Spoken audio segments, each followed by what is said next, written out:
Today I'm going to put forward Spike Lee's Do the Right Thing as a film that really deserves a rewatch at the moment. For me, it's truly one of the greatest films of the 1980s, but particularly speaks to what's going on right now in America with the Black Lives Movement. And I'm sure, during this pandemic, we've all felt frustration and the pernicious pangs of what's going on. Maybe there's always been a moment of madness where you felt like you want to pick up something heavy and hurl it through the window of your own self-opportunity. But there's a moment like that in this film, which is a flashpoint with Spike Lee's character, Mookie, but we'll come to that a little bit later on. And you might be thinking, who's this white guy who's going to talk to us about Black Lives Matter, which is a valid point. But I often sit with my wife and talk about what the future is going to be like for my son, who is of Afro-Caribbean descent. And I feel like, we watched this film together the other day and it really made us stop and think, and I'd forgotten so much about the film because I hadn't watched it in nearly 20 years that I wanted to kind of use it as a springboard really for a conversation that you might feel you might need to have with that family member or maybe a friend who doesn't quite get the significance or can't fathom why the Black Lives Matter movement is important. Spike Lee really slices up this Bed-Stuyvesant block into many different races and ages, and we have lots of different characters coming to the fore, taking the camera in all different types of directions on this one block in Brooklyn. But although it's a predominantly black area, it is anchored by a Korean mini mart and Sal's famous pizzeria on the other corner, which is a subject of anger amongst three elder black characters who talk about why it is that black-owned businesses can't thrive in their community. Sal, who's a self-made businessman, who you feel is pretty much trapped by his business.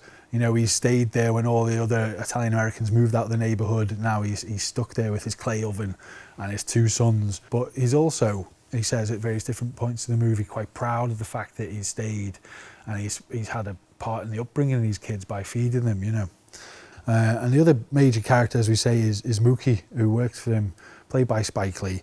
He's the guy who's a local hero. He walks around, he's slinging Sal's pizzas to his hungry neighbours, and he keeps everybody informed on what's happening on the street, and he often kind of keeps the peace a lot.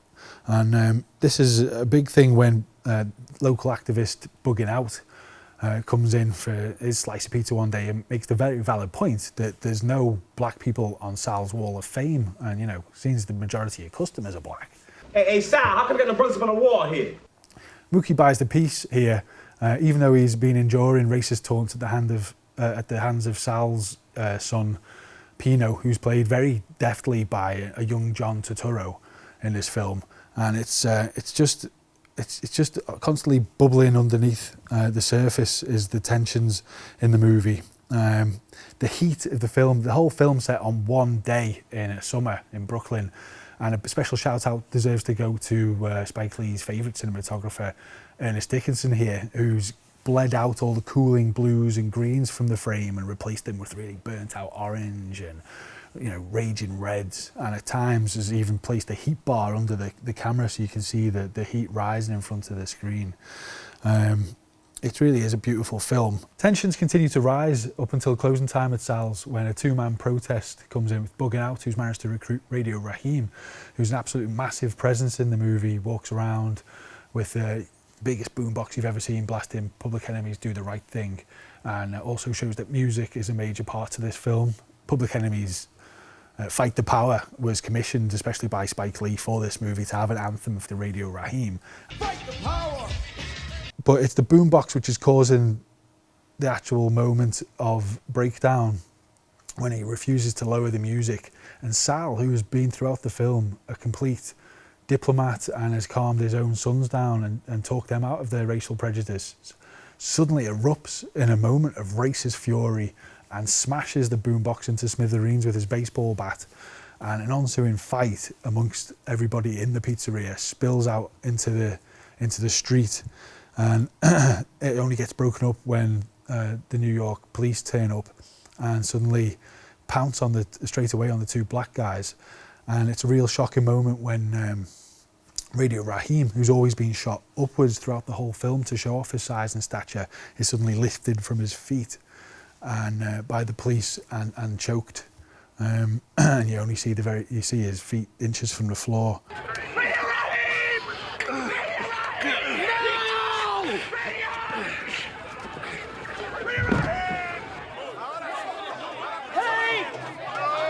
This is the flashpoint moment of the movie for me, where Mookie picks up the trash can and throws it through the window of Sal's. Quite often it's been misconstrued as to why did he do that? Did he do that to divert the attention of the black community in the neighbourhood from Sal and his sons to destroying Sal's pizzeria? But I feel it's just an absolute eruption of anger that you can't direct anywhere else but at Sal's. And it's a very telling point in the film, because the only period that you see that doesn't happen on that day is a very emotionally draining epilogue the next day, where Mookie turns up to ask for his pay from Sal and the place is completely burnt to a cinder. Every light socket, every piece of tile. No, none of the dialogue is talking about Radio Raheem. It's all talking about the property damage and how the mayor is on the radio talking about how he'll be coming down to visit the scene of the riot. So after the epilogue with Sal and Mookie, we then get a chorus line reading out the names, speaking out the names of victims of similar crimes of police brutality. And it's really a moment where it hits home that you can't see the death of Radio Raheem without instantly thinking about the deaths of George Floyd and Eric Garner. And it could so easily be updated to just be made for 2020.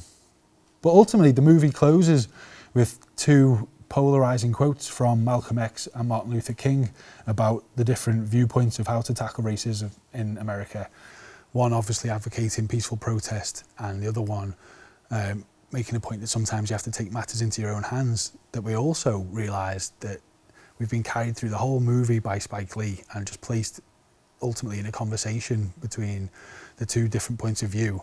And it's really up to ourselves to make our own minds up as to what is the right thing to do, what it is to do the right thing. And it's really at this moment I would like to appeal to you to watch this film and have these conversations, because right now, while the world seems to be getting going again and things are picking up the pace, it's still a time to kind of take some time to reflect on what's going on. And so, as I say, I do invite you to watch Do the Right Thing. And that's the root. From the heart of Bed-Stuy, you're listening to We Love Radio. Doing the yin and the yang, the hip and the hop, the stupid fresh thing, the flippity flop.